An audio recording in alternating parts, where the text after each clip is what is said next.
This is so going on YouTube. Hello, everyone, and welcome back to Behind the Booth. Sorry about the voice. I think I'm a little under the weather. I am your host, though, Terry Mayo, and we have a very cool show coming up today. But before we get started, if you dig what we're doing on Behind the Booth, give us a like, give us a comment. If you're feeling extra generous or just want to keep up with all our shenanigans, hit that subscribe button so you don't miss a thing. Now, today we have comic creator Bret Juliano stepping behind the booth. Bret is the creator of the long-running series Dust Bunny Mafia. It's a collection of stories that pulls back the rug to show just exactly what dust bunnies do all day. Bret has a Kickstarter going on right now that combines two pretty cool things, the Dust Bunny Mafia and poker.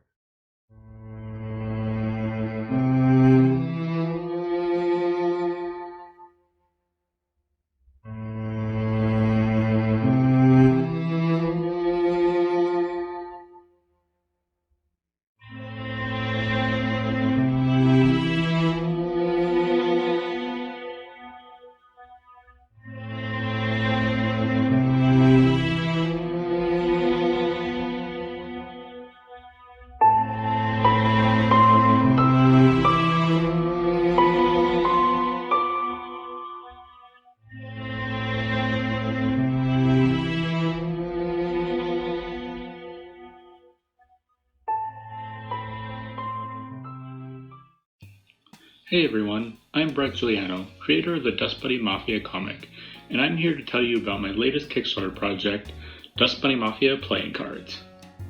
I don't know about you, but when I think of mobsters, I think of gambling. From the glitzy Las Vegas casinos to backroom card games filled with shady characters, mobsters and gambling go hand in hand. The Dust Bunny Mafia playing cards are the standard size for poker, and all 55 cards feature original art. In the standard 52 card deck, none of the characters are repeated. So Bret, welcome to the show. We just showed your video. Very cool stuff.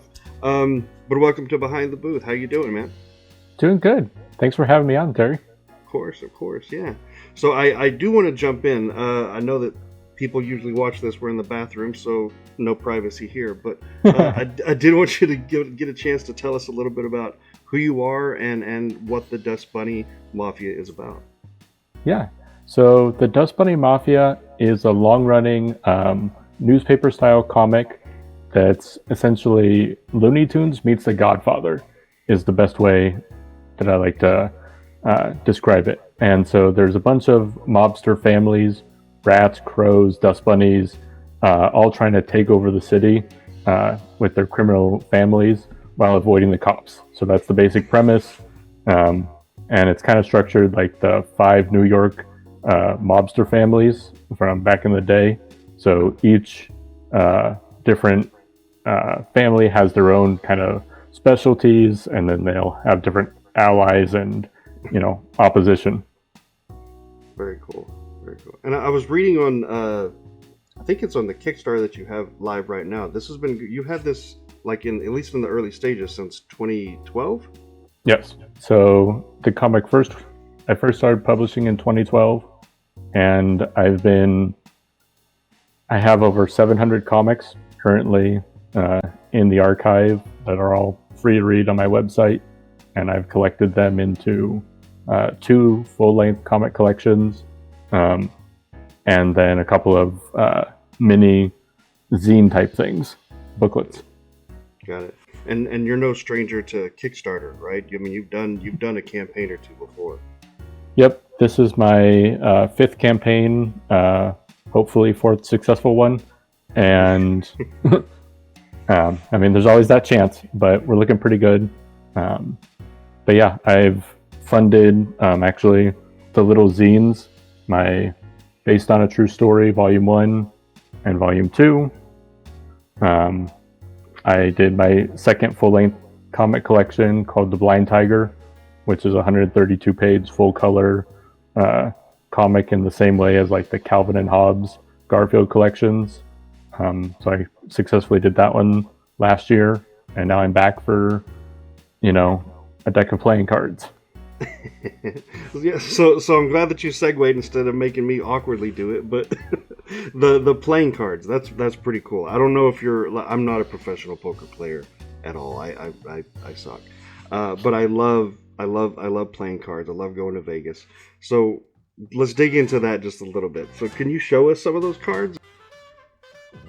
All right, so on the card back, I went for the Art Deco.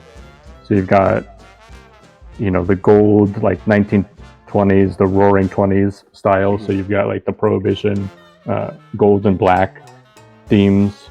And then on the front, every card is unique. So I've got, these are a couple of the Dust Bunnies right up front.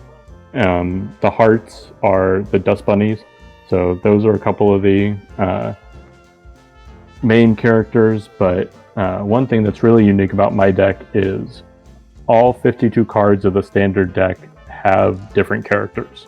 So I'm not repeating any of the artwork except for like the actual symbols in the background.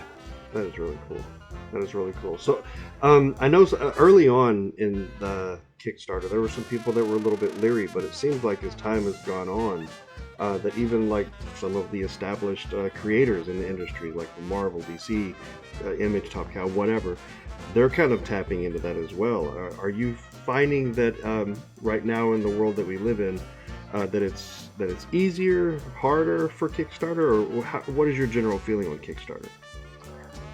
I mean, I've always been under the impression that Kickstarter was made for the indie creators, that it was for the people that don't have the big backing, that don't have, Source Point Press or, Archie Comics or something like that.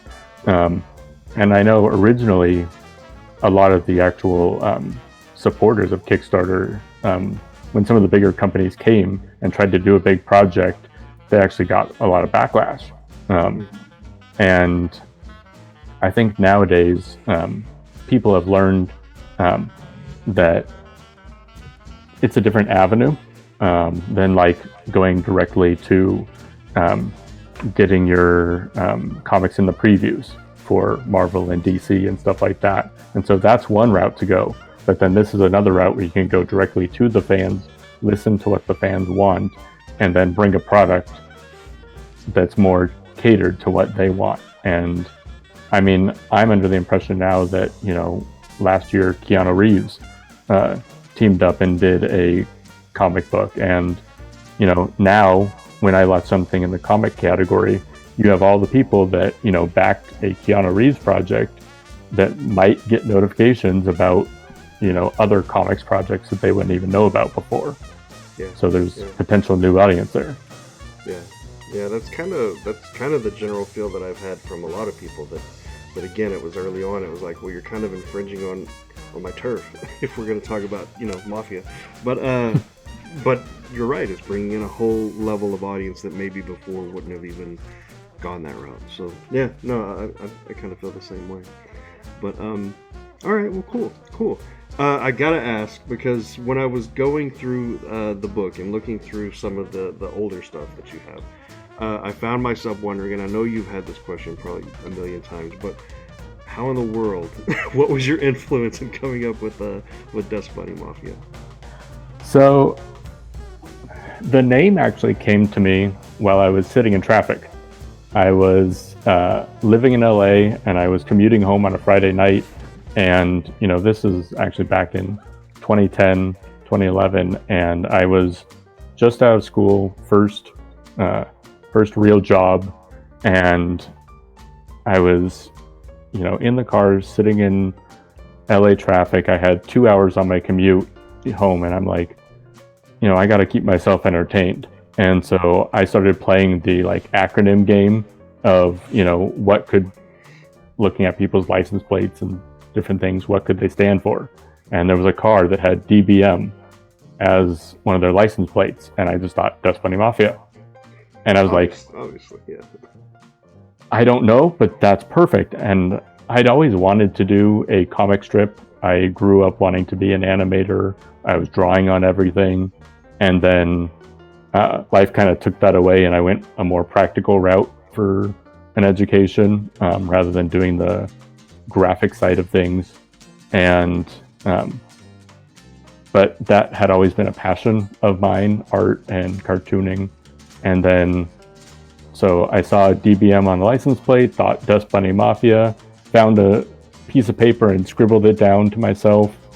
And by the time I had gotten home, I had the first 6 characters of the Dust Bunny family envisioned in my head, and I just had to get them out on paper, which ended up being the core of the Dust Bunny Mafia family. And then, yeah, I knew how to build websites, and I'm like, oh, I can do one of these for my stuff, so I'm just going to do it. And now here we are, 700 strips, 4 Kickstarters, a couple of books. You just willed it into existence all from a license plate. Yep. That is, well, hey, stranger stories, but that is awesome. That's really cool. Weird and awkward segue, but it is something that I was wondering, because in some of the books that I've written, there's always this one character that kind of becomes my baby. They're kind of my favorite, and they're almost like a child. You're like, well, I want to protect this for a little bit more. Do you have that as well in your book? I definitely have characters that have grown on me into that way. There's several characters in the Dust Bunnies that were like based on family members or friends. And so, like, for instance, I actually incorporated my wife, who was my girlfriend at the time, when I was first starting, and I was telling her all about this world that I had built in my head, you know, as we were dating in 2012. And I'm like, it's going to do this, and there's going to be all these characters, and I've got all these things. And she's like, sure. And I ended up creating a character for her in the Dust Bunny Mafia.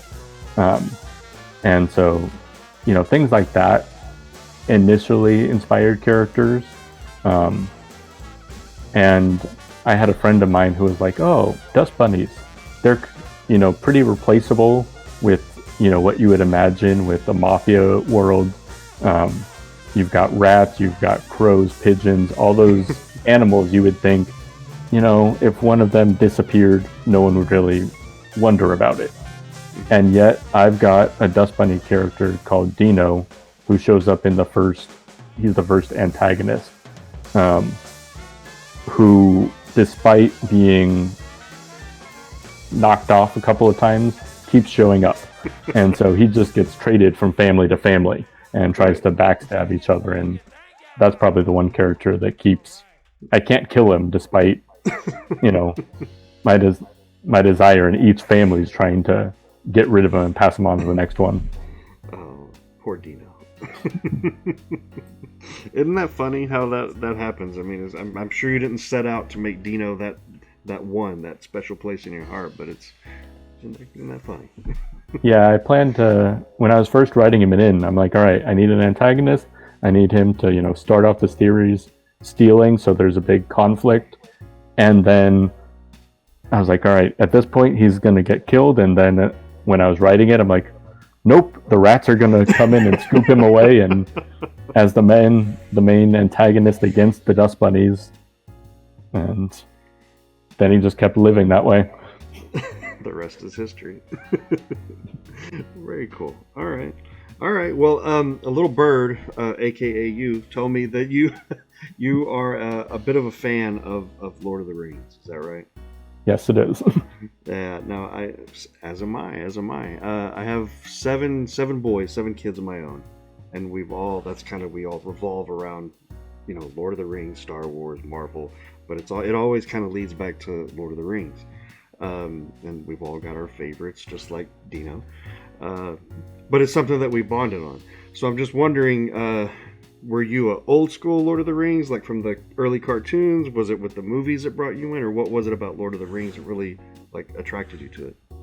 It was actually the books more than anything. The whole world building that Tolkien was able to do with it. I was a pretty avid reader growing up, and I remember picking up The Hobbit because my parents told me, you know, you're going to read this in school. We read it when we were, you know, your age. You should read this one. And then that just hooked me. And I ended up collecting probably 20 or 30 of his books, everything from, encyclopedias to his languages to the actual encyclopedias that other people, put into about Tolkien's world. I have some of the pre-histories, the Silmarillion, all the way through Forgotten Tales and different things like that. And just the immersive world building he was able to do kind of entrapped me. And I was like, I've got to learn more about this. And I mean, it went so far as in high school when, the movies came out, a bunch of my friends, going nerdy here, were writing in the Elvis runes and passing notes to each other that way. And yeah. Well, who hasn't been there? Did that ever translate over into like Dungeons and Dragons or anything, or were you pretty strictly into the Tolkien universe? I never switched into Dungeons and Dragons, but I did go into the Dragonlance series, which were also pretty expansive. And then I got into some of the online games. So eventually World of Warcraft I played for a little bit. Yeah. So is that still a passion? I mean, are you looking forward to the Lord of the Rings series that's coming out, or is it kind of dwindled? I've watched it. I've watched some of the stuff, but it's kind of taken a backseat to the other passions of mine. So whether it's real life mobster series,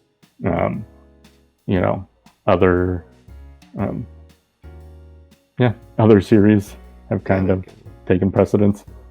Got it. So don't start slipping you like Elven ruins and trying to draw you back in. Don't cross that bridge. I mean, you could try it. I don't know if I'd. It'd take me a while now to be like, it's gonna take me a couple weeks, Terry. Sorry. Yeah. What is the scene from Godfather? I just keep trying to pull you back in every time you think you're out. Very cool. So the show is called Behind the Booth. Well, it started because I missed conventions and I missed that whole just interaction.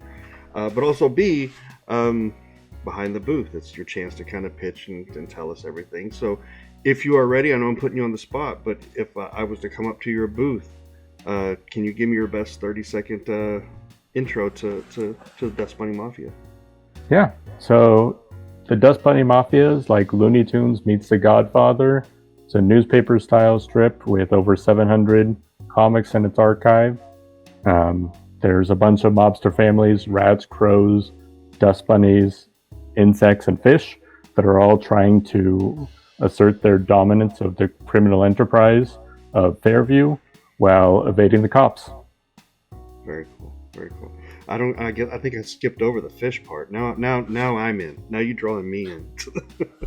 But no, well, very cool, man. Good luck with the Kickstarter. As soon as we hang up this call, I'm gonna go and see what I can find because I'm a bit of a Kickstarter fanatic. No, but good luck, man. I'm rooting for you.